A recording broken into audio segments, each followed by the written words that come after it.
आज कुछ भी शिव को चढ़ाना चाहिए श्रावण के महीने में। हमने पहले भी कहा था, पिछले लॉकडाउन की कथा निकाली है और श्रावण के महीने की कथा निकाल कर सुनना। उसमें कहा था आपके पास कुछ भी नहीं है तो 108 चावल के दाने चढ़ाइए, 108 मूंग के दाने चढ़ाइए, 108 आप चाहे तो सरसों के फूल चढ़ाइए, 108 चाहे तो सफेद पुष्प चढ़ाइए, 108 चाहे तो गुलाब की पत्तियां चढ़ाइए।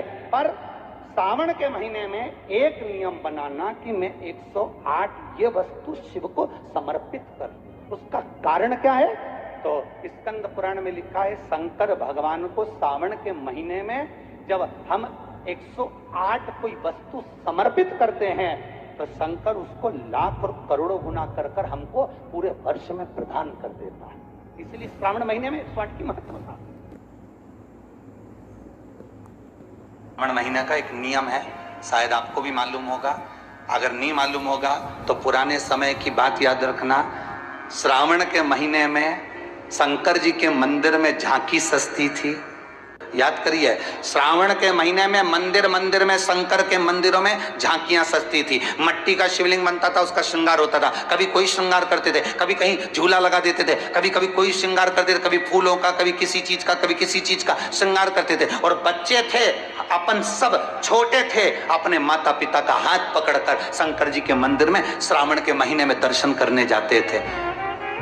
श्रावण के महीने में दर्शन करने जाते थे।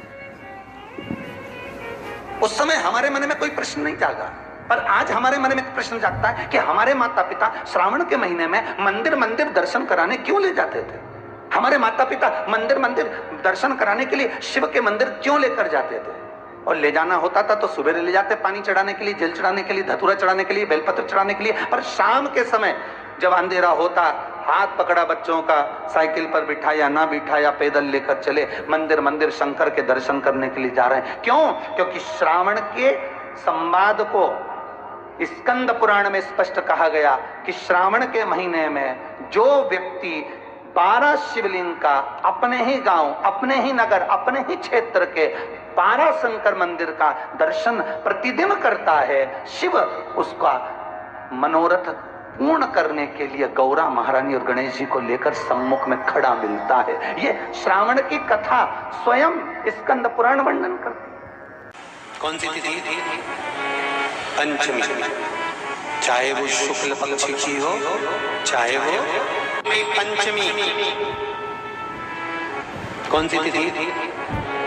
पंचमी।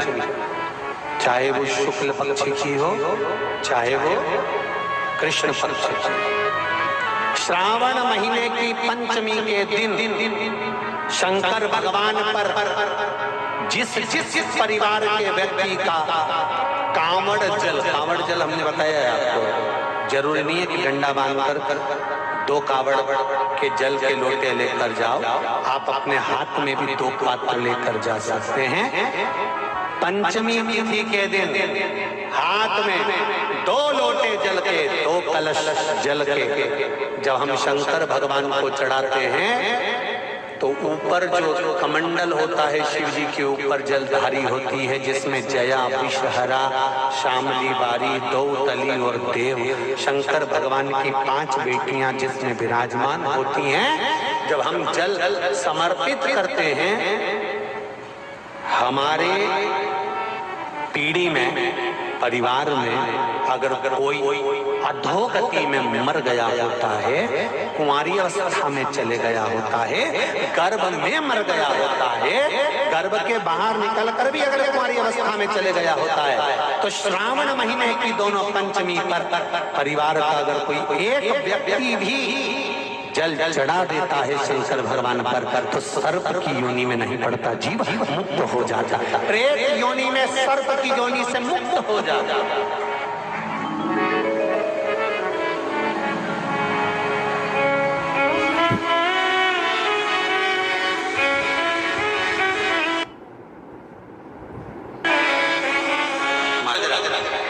नाग पंचमी का मतलब क्या है?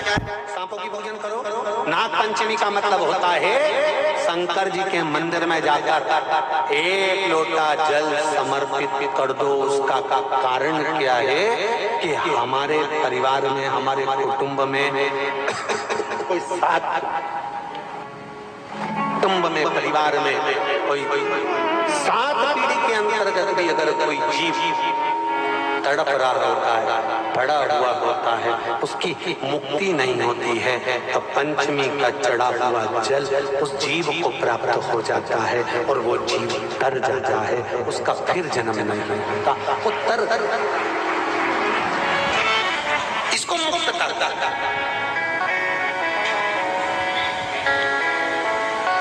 इसको मोक्ष तक